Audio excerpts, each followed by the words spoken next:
social problems, we can come clean and have a civilization of which we can be proud. So, yeah. So there you go. And then I have people on my show that actually think that we have been, how can I say it, that some of the people walking down the street might not be humans, that they could be aliens walking now among us, too, that are kind of populating our Earth. Sure. Well, that's on that NASA, too. I hope you get a chance to look at that. I know you got a lot on your plate, but I wish you would take just 1 hour, just a 1 hour video. It's so enlightening, just very, very enlightening. And it's all based on, except that one little part about the program computer thing, everything is evidenced by statements. In fact, let me read you a statement here, okay? Yeah, please do. The very beginning of this video says, in 2006, the American Embassy in Lithuania received a cable from the then Lithuanian Prime Minister. And he states, in quote, a group of UFOs are making their influence from the cosmos, and that there exists a decreasing group of persons who are trying to rationally analyze the situation and objectively explain what is happening. That's a quote from a minister of the Lithuanian country. And then a year later, this is the next quote, a Japanese chief cabinet secretary stated that I am sure that the unidentified flying objects exist. That's 2 in a row. And then to beat all, former NASA astronaut Dr. Brian O'Leary stated that there is abundant evidence that we are being contacted, that civilizations have been visiting us for a very long time, that their appearance is devoid from any traditional materialistic Western point of view. 3 in a row, bang, right out of the gate. So that's a great little thing to look at, and I hasten to tell anyone listening to get a hold of that. It's called NASA 2, number 2, Exposed, and watch the entire video. And watch it again, because I've watched it 3 times already. Yeah, and the more you watch it, the more you're going to learn.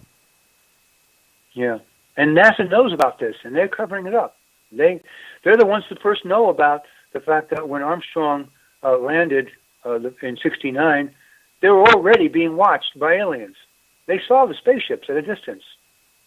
Oh, yeah, that right there is perfect. If people talk about disclosure a lot coming in the near future, it was done in 1969 when the astronauts touched down on the moon, got out of their capsule, and put their feet on the ground, and all of a sudden you had Armstrong say, look at those objects. Look at those spaceships. They're bigger and more advanced than anything we have. And they kept telling him, go to the medical channel, because they knew people were being able to tune in. And, he has never changed his story. And I believe that we are, and it was think about this. Why haven't we returned to the moon with men? Why haven't we built something on the moon before we go to Mars and see how long a person can handle living on a planet like that? What's the reason, Gary? I think I honestly think that we're not invited on the moon. I think we've been told not to go back to the moon.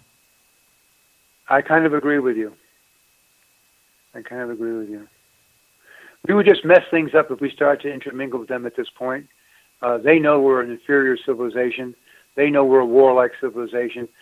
They really don't want to intermingle with us. I even wrote an essay about that in one of my books, and that is, our planet versus their planet. They don't want to see us use nuclear weapons to destroy their outposts on the moon just because they're alien and we think that we don't know what they're going to do. Are they going to attack us at any time? They don't want that. They don't want to mess around with that drama. So they just rather not have anybody come and park their vehicle on their turf. So, yeah. Yeah, and just imagine what their capabilities could be. You remember Hitchhiker's Guide to the Galaxy where, the Earth was in the way? So they just pushed a button and no more Earth? Yeah, right. God forbid. Oh, boy. Yeah. Well, that scares me because we don't even have the technology. We can get to the Mars, but you know what? It's still a suicide mission. And let's face it. I mean, you're not going to live very long if you do manage to make it to Mars. It's a short term, I don't know why anybody would even want to do it, let alone what's the point at this time? We don't have the technology. We're still shooting rockets out, that the Nazis developed back in the 40s. We're still using the same type of, how it gets propelled. I mean, yeah, it's more advanced, but I mean, come on, our technology isn't there. It's not Star Trek. Yeah. It's so true. We're laboring under a bit of suppression in the technological fields. But with the internet, we've kind of broken through to some degree and made it possible to not be under so much suppression. And if we're going to probably, like I say, if we're going to learn about aliens with any wide declaration, it's going to come through the internet and not through newspapers or the fake news media. So, yeah, but the internet's full of more fake than anything. Seriously, You've got to be able to look at data and see who authored it and where does it come from, and trace down the sources. You can't just accept what is in front of you on a page on your screen. You've got to do research. You've got to, spend some effort and some time, like the people who listen to these programs, and then go a step further. Do your own research. Read your own books. Talk to authorities, read articles and read exposés like the one I'm talking to you about, NASA 2. Go through it again and again. Look at the references. Look up the names of people that are in the videos. Do these people do they exist? Did they actually say this? Where did they say this? When did they say this? I've done all this.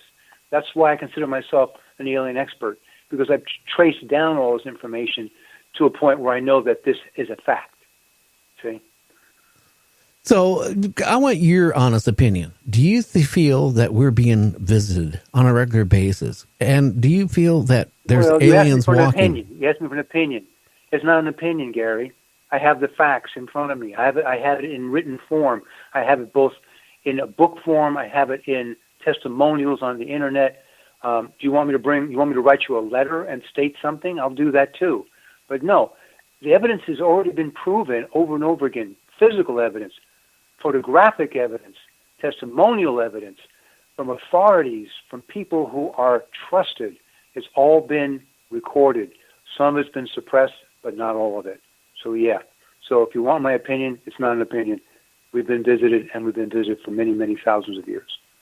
Yeah, and it's going to keep going on, and that's the whole point. And now, if Eric Cooper is out there listening tonight, I want you to give me a call, Eric, at 1-253-203-6681. That's 1-253-203-6681. Eric Cooper, if you're out there tonight, give me a call, will you? Now, let's keep going on. Okay, we're in the medieval times. What do you want more to touch base on that? Well, I want to skate through that to the present. I thought I just want to touch on a few things there about the artifacts from that period of time and the Renaissance. I thought that was something that people should know about. Why it happened, how came from out of nowhere, out of the blue. Like I say, do your research. Go to the libraries. Find people on the radio. Find podcasts like yours or broadcasts, and find people who are knowledgeable, who are authorities. What do they say about it? What do they think occurred back then in the 15th, 16th, 17th centuries that caused that? And then make up your own mind on that, So I just want to say that's all there is to that area. There isn't a lot of fruitful area there because there aren't a lot of recorded reports, substantiated reports like there are today from military, from Air Force people, from on-the-ground constables, from sheriffs, from people who are supposed to have, 10 cents worth of wits. And like yourself, you've told your story 2 or 3 times to me about being out in the desert and what happened with the light and the whole thing. And you've never changed your story. Why? Because it's true. It's what happened. It's factual. People who don't tell the truth, who make things up, they keep changing it, right? Oh, yeah. I've had some of those on, yeah. Well, these stories don't change. Well, once you've seen something, it makes you more, how can I say it? It just opens your eyes more to different things on Earth that's happening. I I didn't see an object. I just saw the light. I didn't hear any sounds, and poof, it was gone. But what made me feel really better about it, when I talked to Peter Davenport, who runs the National Reporting Center, one of his very first experiences was about the same thing as what I went through. And a lot of people that call in with reports, the same type of thing. So, it made me feel better that, hey, whatever it was, I know it wasn't a helicopter because I know what they sound like, and there was no sound. So whatever I encountered out there was, well, supernatural of some sort.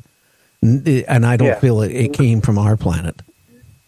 Yeah, it wasn't some kind of a special device that NASA is testing out in your area of the world. No, didn't think so. Not in the 70s, no. Not in the 70s, no. Yeah. So, you know about the exoplanets? The planets are being discovered one after another by astronomers that could sustain life in our own galaxy. You know, have you done any research on that? Oh, I hear about it all the time. It's not a week it doesn't go by. Right. They come out with another planet or two that they feel it could sustain life, and that means life. It could be anything from bacteria to who knows what. All right. Well, now I'm going to switch gears on you. I told you about this service called Feed Spot that daily sends me UFO sightings and testimonials. Well, I couldn't get through 1/10 of them. I backlogged because I've got other books I'm writing. But just looking through a few of them, they've got pictures of a metal flange on Mars, a close-up from one of the rovers. It's a metal flange with a large diameter hole in it. What's that doing on Mars? It's obviously a piece of some kind of craft or some kind of mobile device. And we haven't been there, right? Have we? Nobody from our planet's left it there. It must be from another civilization. That, or maybe Mars at one time was a civilization, just like us in a way, and they destroyed themselves. Yeah. Or whatever they did, that they lost their atmosphere, and that was the end of it. Yeah, yeah. If you want to see a picture of a real flying saucer landing, there's dozens of them. You have to do a lot of research because a lot of them will say, oh, I saw a flying saucer, but they don't have a photo. And if they have a photo, as you said in your last broadcast, it's usually blurry. You can't make it out. Well, there's several of them which are not blurry. They're very, very clearly and distinctly framed against mountains or against houses. I sent you one of those. It's very obvious to see it's not been doctored up. There's one from the 50s. There's one from just a few months ago. And there's dozens I haven't even seen yet because I haven't gone through all the Feed Spot feeds yet. I'm going to do that probably next month. And next time we talk, I've sent you a bunch of those. But, another thing that Peter Davenport has been talking about, and some of the guests I've had on my show in the last month or so that have seen UFOs, they're talking about UFOs that are huge. Now, I'm not talking about huge. I'm talking, about the size of a Walmart store. Huge. Right. Where they come down maybe, 1,000 feet or so off the ground, and they kind of float there for a little while, and then they just disappear. But I've had reports of that. Peter Davenport's been getting reports of it. So whatever is going on these reports, either people are all kind of imagining this stuff, or it's getting where these crafts are actually getting huge. Well, look, you've got films like District 9, and before it, you had the famous Strange Encounters of the Third Kind. Look at the size of those mothers. Huge, huge craft. Well, there's going to be a mother craft in every case, and there's going to be smaller ones, just like in Star Wars. You've got the battleships, and you've got the fighters and the cargo and the freighters. So yeah, so you're going to have the little ones, the Foo Fighters, the ones that they saw in World War II that were sitting here and sitting there. These little things, they're kind of like remote eyes. They're like up in the corner of the bank, you've got the little camera, right? Well, these are like little cameras mounted to UFOs that they sail around and do picture taking, like drones. Yeah, they come in all sizes, Gary. I think so. I think they're trying to make a point, but you know what? It scares me. Our governments on this planet, if a UFO landed, okay, the first thing, if it landed here in our country, the first thing it's going to be dispatched is the military, right? The first thing that we're going to do is show force. And if they were friendly, and it could go really bad, because they would, again, prove a point